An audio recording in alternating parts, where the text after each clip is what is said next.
नमस्कार साथियों, मैं डॉक्टर सरिता सिंह आज आप सभी के समक्ष उपन्यास सम्राट मुंशी प्रेमचंद जी पर अपने विचार लेकर के उपस्थित हुई हूँ। इधर काफ़ी समय से मैं अपना कोई वीडियो नहीं डाल सकी, जिसके लिए मैं आप सभी से क्षमा चाहती हूँ। साहित्य पर अपने विचार प्रकट करते हुए प्रेमचंद जी ने कहा था, साहित्य वह जादू की लकड़ी है जो पशुओं में, ईंट पत्थरों में, पेड़ पौधों में भी विश्व की आत्मा का दर्शन करा देती है।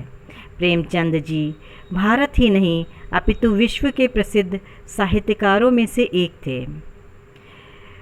महान साहित्यकार मुंशी प्रेमचंद जी का जन्म 31 जुलाई सन 1880 में बनारस के लमही गांव में हुआ था।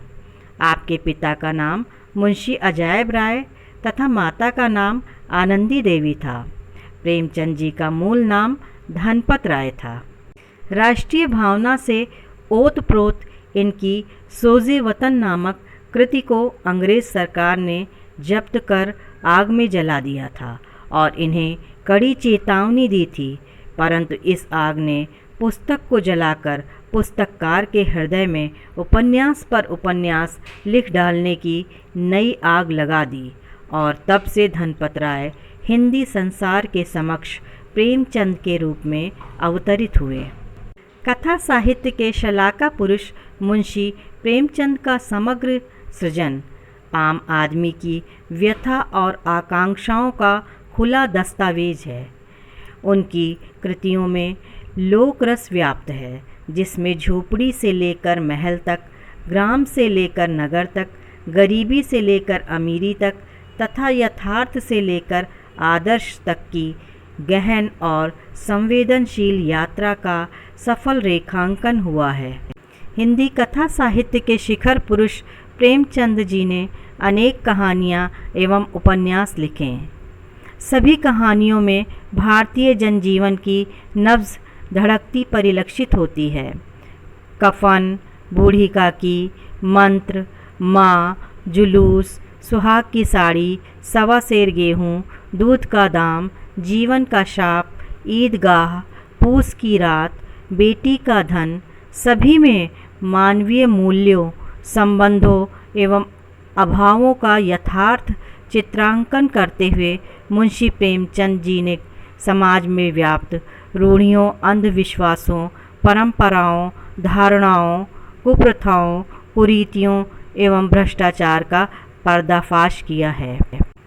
कथा सम्राट प्रेमचंद ने सेवा सदन, प्रेमाश्रम, रंगभूमि, गबन तथा गोदान आदि उपन्यासों में कहीं अर्थ, कहीं अशिक्षा, कहीं छुआछूत, कहीं धार्मिक आडंबर, कहीं बाल विवाह, अनमेल विवाह, पुनर्विवाह, वेश्यावृत्ति तो कहीं दहेज की समस्या को प्रस्तुत करके नारी त्रासदी की अनूठी दास्तान पेश की है।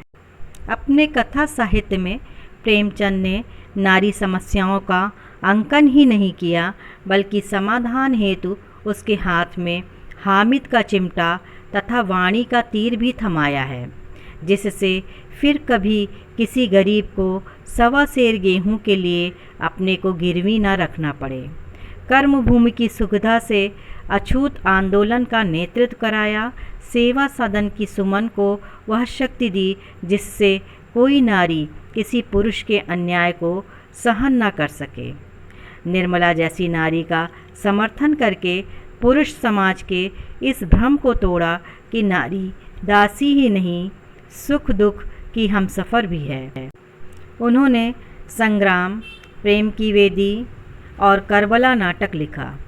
जीवन सार, आत्मकहानी तथा दुर्गादास, महात्मा शेख सादी तथा बालोपयोगी पुस्तकें भी सृजित की, जो उनके वैश्विक चिंतन का परिचायक है। प्रेमचंद के समग्र साहित्यिक अवदान में उनकी पत्रकारिता का भी योगदान कम नहीं है।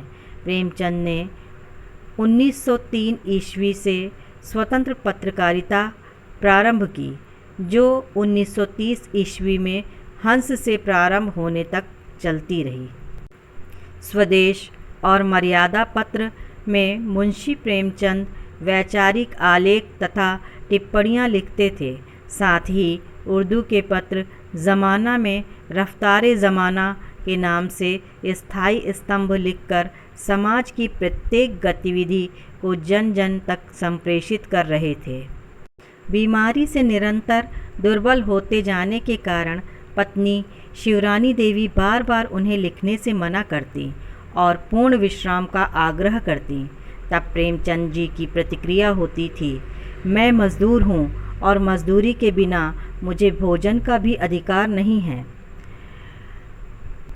सन 1936 ईस्वी में भारत माता का यह सपूत सदैव के लिए चिर निद्रा में लीन हो गया।